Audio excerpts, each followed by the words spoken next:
Everybody, I hope you are doing well. Today we will talk about how to fix or how to solve the problem of purchases on Pixiv. You will click on Settings. You will go to Apps, Default Apps, App Settings. You will search for Pixiv app.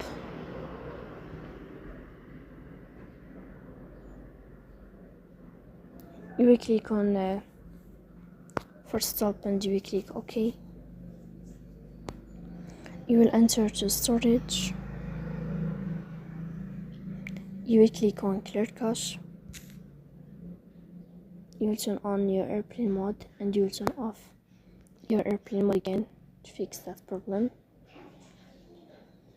So that's it. Don't forget to support us by like and subscribe. See you next time in another video, and thank you for your watching and your attention.